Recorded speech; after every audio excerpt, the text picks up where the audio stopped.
ऐतिहासिक अथवा पूर्व वैदिक काल के नगर। आज हम बात करेंगे शास्त्रीय काल की। ईसा से 500 वर्ष पूर्व से लेकर ईसा की मृत्यु के बाद 647 ईसा तक के समय को शास्त्रीय काल क्लासिकल एज की संज्ञा दी जाती है। भारत में इस समय के प्रारंभिक इतिहास के बारे में कुछ निश्चितता ज्ञात नहीं है। केवल बौद्ध काल के कुछ महत्वपूर्ण नगरों जैसे तक्षशिला, सांची, नालंदा, तिरुत, राजगिरी, अजंता, त्रिचूर, नागार्जुन, कोंडा और कौसंबी आदि नगरों का विकास हो चुका था।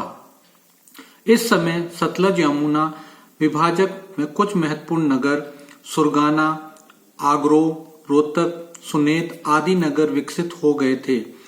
हांसी व भटिंडा नगर भी इन नगरों के बाद उदित हुए हैं। इन नगरों की उपस्थिति के समर्थन में निम्न प्रमाण मिलते हैं। पहला, पुरातत्व खोजों के आधार पर पता लगता है कि रोहतक, भटिंडा व हांसी नगर जब से बसे तब से लेकर आज भी हमें बसे हुए मिलते हैं, जबकि अन्य नगरों ने आज या तो गांव का रूप धारण कर लिया है या फिर उन्होंने अपने बसाव स्थान में परिवर्तन कर लिया है। दूसरा, पुराने भारतीय लेखों से भारत की राजनीति स्थिति के बारे में पता लगता है कि महाजनपद के समय 600 से 700 ईसा पूर्व के आसपास भारत छोटे छोटे स्वतंत्र राज्यों में बटा हुआ था। आमतौर पर ये राज्य परस्पर मित्रता से रहते थे, लेकिन कभी कभी उनमें परस्पर युद्ध भी होते थे। प्रत्येक राज्य का गांव, गामा, नगर, निगमा व राजधानी नगरों में बांटा गया था। प्रत्येक राज्य का राजा मेट्रोपोलिस अर्थात राजधानी में रहता था। परिवर्तित नगर। सतलज यमुना विभाजक में अनेक ऐसे नगरों के उदाहरण मिलते हैं जो उस समय बस गए थे, बाद में उजड़कर फिर बस गए। युगंधरा नगर के बारे में बताया जाता है कि इसकी स्थिति वहां पर थी जहां पर आज जगाधरी बसा हुआ है, जो कि युगंधरा के स्मारक चिन्ह के रूप में है। जगाधरी के निकट प्राचीन नगर सरुगना के चिन्ह मिलते हैं।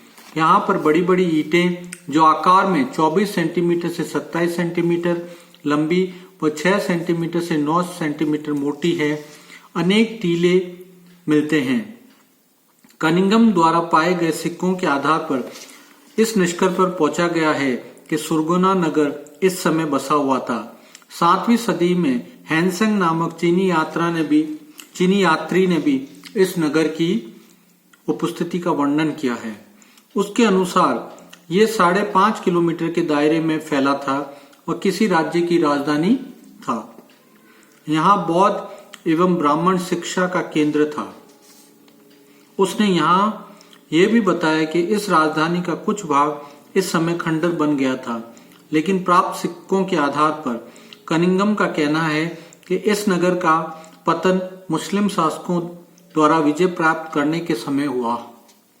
वर्तमान समय में यहाँ सुग नाम का गांव यमुना के निकट व जगाधरी पूरिया के बीच में फैले प्राचीन खंडरों के ढेर में बसा मिलता है। उत्तर की ओर स्थित दयालगढ़ किला अब गांव के रूप में बदल गया है। जिस स्थान से होकर आज पश्चिमी यमुना नहर बहकर जाती है, उस स्थान से पहले यमुना नदी बहकर जाती थी। सरुगना की भांति सुनेत का नाम का नगर सतलज नदी के पुराने जल प्रवाह मार्ग के बाएं किनारे पर बसा था। इसके खंडर लुधियाना के पश्चिम में लगभग 6 किलोमीटर की दूरी पर मिलते हैं। इसी प्रकार से एक और प्राचीन नगर अगोरा के अवशेष वर्तमान हिसार नगर के उत्तर पश्चिम में 22 किलोमीटर की दूरी पर मिले हैं। यह नगर ईसा से पूर्व ही बस चुका था।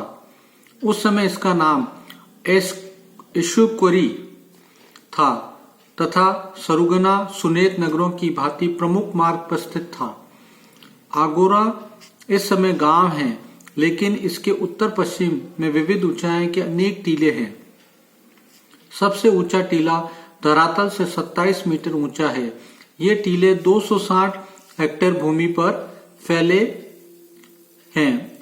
ये टीले इस नगर के खंडर को छिपाए हुए हैं। सिरसापट्टनम भी इसी प्रकार का नगर था, जिसके अवशेष वर्तमान में सिरसा नगर के दक्षिण पश्चिम के लगभग 40 मील दूर घाघर नदी के पुराने किनारे पे मिलते हैं। ये सभी नगर उन मार्गों पर स्थित है जो सिंध व गंगा के मैदान को जोड़ते थे। ये सभी नगर हड़प्पा व मोहनजोदाड़ो जैसे स्तर प्राप्त नहीं कर पाए थे। कृषि व पशुचारण की उन्नत दशा ने नगरों के बसाव में योग दिया था। सभी मकान भट्टे में पकी ईंटों के होते थे। इस क्षेत्र ने गंगा व सिंध के बीच द्वार कॉरिडोर के रूप में कार्य किया है तथा बहुत पहले से ही 2 मार्गों से सुसज्जित रहा है। इन मार्गों ने यहाँ नगरों को बसाने में अपना योग दिया है। एक मार्ग उत्तर में स्थित सुनेत के निकट सतलज को पार करके शिवालिक पहाड़ियों के सहारे पूर्व में सरगुना तक जाता है तथा दक्षिण में स्थित थानेश्वर, करनाल, पानीपत, सोनीपत, इंद्रप्रस्थ, पलवल व मथुरा नगरों को जोड़ता था। दूसरा मार्ग इंद्रप्रस्थ से प्रारंभ होकर पश्चिम की ओर रोहतक, हांसी, आगोरा और आगे सिरसा को जाता था। इन्हीं मार्ग ने भारत के इस भाग में नगरीय विकास को प्रोत्साहित किया। भारत के अन्य भागों में भी हमें इन्हीं परिस्थितियों में विकसित नगरों की उपस्थिति के प्रमाण मिलते हैं। यह नगर प्लान के अनुसार बसाए जाते थे। बौद्ध काल में अशोक काल तक समय भारत में नगरों के निर्माण का स्वर्ण युग था। यह नगर विंध्यन के भी केंद्र बन गए थे तथा सभी प्रकार की सुविधाओं से युक्त थे। दिल्ली मथुरा मार्ग पर एक ऊंचे टीले 40 फीट ऊंचे पे पलवल नगर बसा है। यह भी महाभारत काल से संबंधित है, जैसा कि जादूनाथ सरकार ने आईने अकबरी का अनुवाद करते हुए बताया था। महाभारत काल के सभी नगरों में थानेश्वर नगर ने सबसे अधिक उन्नति की है। ये सभी नगर तभी तक प्रगति कर सके जब तक महमूद गजनवी का आक्रमण नहीं हुआ। थानेश्वर नगर की उन्नति का प्रमाण देते हुए डॉक्टर जौहरी ने बताया कि इस नगर के निकट टीले का विस्तार पूर्व पश्चिम दिशा में 1-2 किलोमीटर तक है तथा यहाँ 600 मीटर चौड़ा है। इतना अधिक विस्तार इस नगर के पुराने विस्तार का परिचयक है। कुरुक्षेत्र प्रदेश के अलावा आर्य लोग पहाड़ी में बने खुली जगह, गैप व नदियों द्वारा विदर्भा रीजन में पहुंच गए थे। यहाँ पर इनके द्वारा बसाए गए बड़े बड़े गांव धीरे धीरे नगर बन गए। महाराष्ट्र के इस प्रदेश में काटोल, कुंतलपुर, रामटेक, मनेसर, मणिकाल कुंड, भीमपुरा, डगरताल, पतन सवांगी, नंदीवर्धन, बड़पत्तन आदि प्रमुख नगर थे। बंगाल, गुजरात, बिहार, आंध्र प्रदेश, कर्नाटका, तमिलनाडु में भी सैकड़ों नगर व्यापारिक, प्रशासनिक, धार्मिक मंदिरों के, तीर्थ और छोटे उद्योगों के नगर थे।